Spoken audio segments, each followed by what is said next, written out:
Doctor साहब, रऊफ हसन साहब की जानिब से कहा गया है कि जो पाकिस्तान तहरीक इंसाफ को छोड़ते जा चुके हैं उनको दोबारा उसमें शामिल नहीं किया जाएगा। जो दो ग्रुप्स थे, इसके हवाले से बानी पीटीआई ने कल मुलाकात के लिए अडियाला जेल तलब कर लिया है।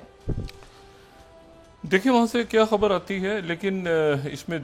दो चार बड़े अहम वाक़यात हैं। जी, पहली बात तो यह है कि जो आज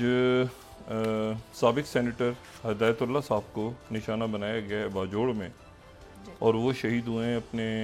पहले इतला थी कि 3 शहादतें हुई हैं, अभी इतला है कि वहाँ 5 शहादतें हुई हैं। अल्लाह ताला उनके दर्जात बुलंद फरमाए। ये दहशतगर्दी का वाक़या, और ये डामाडोला गए थे अपने भतीजे की इंतखाबी मुहिम में शिरकत के लिए, तो वहाँ पर ये अटैक हुआ है और उसमें आईईडी और एक्सप्लोजिव से इनकी गाड़ियाँ जो हैं वो उड़ाई गई हैं, और वहाँ पर ये दहशतगर्दी का बड़ा वाक़या हुआ। दूसरी जो बात है वो ये है कि जो शहबाज शरीफ साहब की मुलाकात हुई है, मुख्तलिफ वहाँ पे शंघाई कॉरपोरेशन ऑर्गेनाइजेशन में मुख्तलिफ जो रहनुमा थे उनसे मुलाकात हुई है। तो प्रेसिडेंट पुतिन से जो मुलाकात है वो बहरहाल आम है, क्योंकि और ताजिकिस्तान से भी जो मुख्तलिफ बात चल रही है, एक तो रशिया से ऑयल और बाकी बार्टर सिस्टम, और हम भी ज़ाहिर है कि अब एक दुनिया पाकिस्तान मतलब दुनिया के मुख्तलिफ ब्लॉक्स की तरफ और उस तरफ जो है अपनी पोजिशनिंग कर रहा है। और उसके बाद जो है वो ताजिकिस्तान के साथ ज़ाहिर है कि जो हमारी बंदरगाहें हैं, हमारी जो पोर्ट्स हैं, तिजारत के रस्ते हैं, तो उसमें ये वस्ती एशिया के सारे मुल्क उसमें बड़ी अहमियत रखते हैं। मुल्की सियासत के हवाले से जो है वो इस पर मैं कोई मज़ीद बात तो नहीं करूँगा सवाए इसके कि अक़वाम मुत्तहिदा के सेक्रेटरी जनरल, अच्छा मैं इसको जो करारदाद आई थी अक़वाम मुत्तहिदा के वर्किंग ग्रुप की जानिब से, वो तो उसके ऊपर तो एक मुख्तलिफ राय थी, और ईवान नुमाइंदगान की तरफ से जो बात आई थी उसको भी मेरा ख्याल है कि हमारी मुख्तलिफ यहाँ से बयान आता है। लेकिन आज जो बयान आया है वो बयान है अक़वाम मुत्तहिदा के सेक्रेटरी जनरल, आई रिपीट, ये उनका बयान आया है। और यहाँ पर मैं एक्सप्रेस ट्रिब्यून को भी कुछ देर पहले, क्योंकि ये ज़ाहिर है कि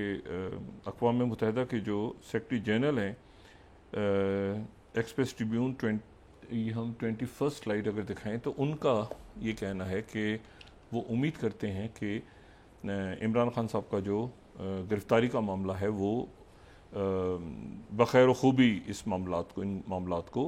आगे लेकर जाएगा, evolve in much positive way. उनकी तरफ से आया है, और डॉन इसको इसी तरह से, क्योंकि ये ज़ाहिर है कि उनके स्पोक्स पर्सन ने इसकी वजाहत की है। फिर उसके बाद 22वीं कि यूएन चीफ, ठीक है ना, तो ये एंटोनियो गुतेरेस की तरफ से बयान आया है कि वो जो हैं वो करंट सिचुएशन को देखते हैं कि वो मज़ीद बेहतर अंदाज में पाकिस्तान के अंदर जो है ये मामला तय होंगे, और खान साहब के हवाले से ख़ास तौर पे मैं इस बयान को अहमियत दे रहा हूँ। मैं ईवान नुमाइंदगान के बयान को भी अहमियत दे रहा था। मैं जो है वो अक़वाम मुत्तहिदा के वर्किंग ग्रुप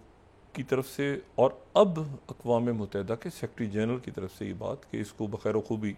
इसमें यानी ज़ाहिर है कि पाकिस्तान के आइन और कानून के तहत जो मामला हैं वही, लेकिन किसी एक मुस्बत अंदाज में ये सियासी बहरान ख़त्म होगा पाकिस्तान का।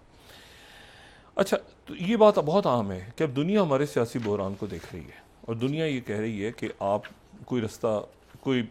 अपना टर्मोइल, अपना ये जो खल्फिशार है, इसको किसी अंदाज में दुनिया से मतलब अक़वाम मुत्तहिदा के जो सेक्रेटरी जनरल हैं, आपको उनकी पोजीशनिंग हालिया दिनों में इसराइल तो उनके पीछे ऐसे लगा हुआ था कि जैसे उनको पता नहीं अक़वाम मुत्तहिदा की जो करारदादें, और अक़वाम मुत्तहिदा है ये, ठीक है, इसमें एक अमेरिका नहीं है, इसमें 193 मुल्क हैं, और हम एक आलमी बरादरी में, तो हमें अपने अंदरूनी इंतशार को हम अक़वाम मुत्तहिदा के लेवल पे ले गए, जो एक इंतहाई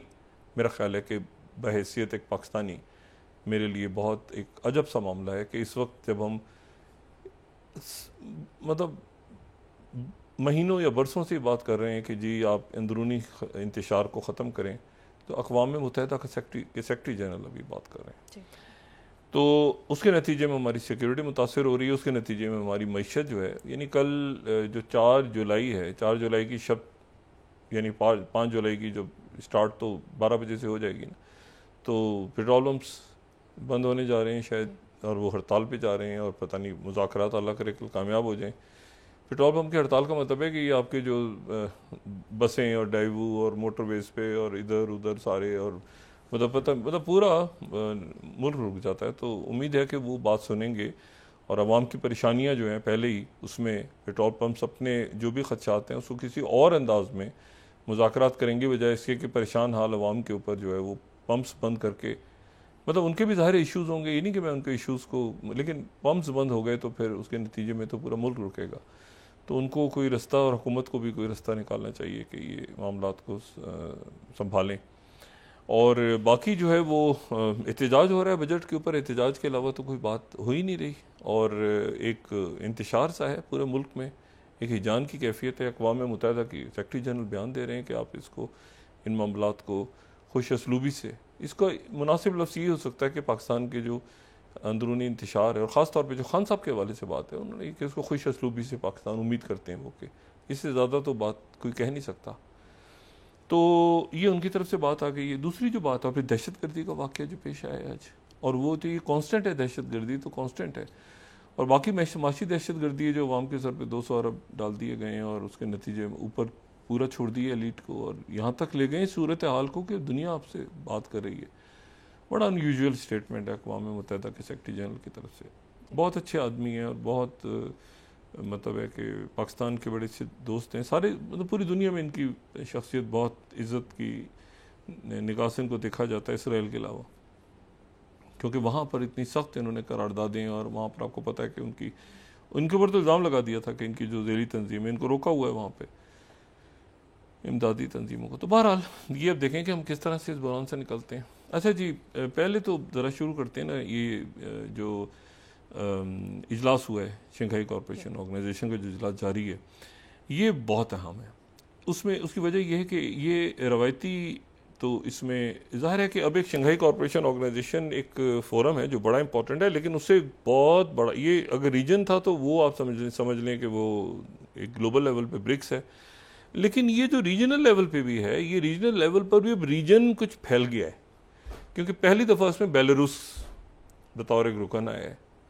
और दूसरी जो आम पाकिस्तान के तो शहबाज शरीफ साहब वज़ीर आज़म, शहबाज शरीफ क्योंकि वो तो ज़ाहिर है कि पाकिस्तान तो मेंबर है 2017 से। जयशंकर जो हैं वो इंडिया से आए, उनके वज़ीर ख़ारजा, क्योंकि प्राइम मिनिस्टर मोदी जो हैं वो जाके मिलेंगे, मॉस्को का दौरा करेंगे अगले हफ्ते गालिबन।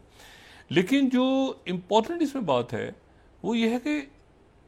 तुर्की के सदर रजब तैयब अर्दोगन भी वहाँ पे पहुँचे हैं, और उनकी जो मुलाकात प्रेसिडेंट पुतिन से हुई है वो मुलाकात काफ़ी तवील हुई है और काफ़ी अरसे के बाद हुई है, और उसमें तैयब अर्दोगन जो हैं उन्होंने दावत दी है प्रेसिडेंट पुतिन को कि वो दौरा करें। वो दौरा काफ़ी अरसे से ड्यू है, कोई 1 साल से हम बात सुन रहे हैं कि प्रेसिडेंट पुतिन दौरा करेंगे तुर्की का, लेकिन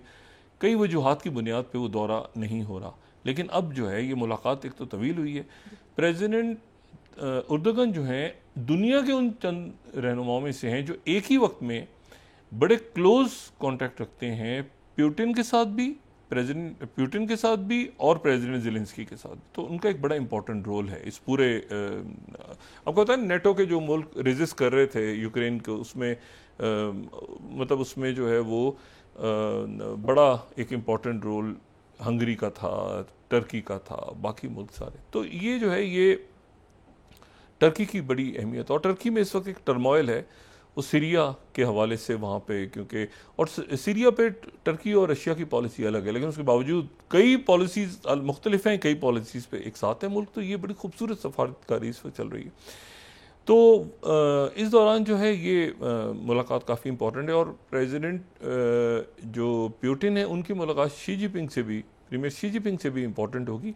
ये तुर्की और चाइना के दरमियान एक थोड़ी सी खलीज रही है पिछले चंद सालों में, लेकिन अब कुछ अरसे से 2-4 सालों से या 8 सालों से तकरीबन कुर्बत आना शुरू हुई है तुर्की की और चाइना की।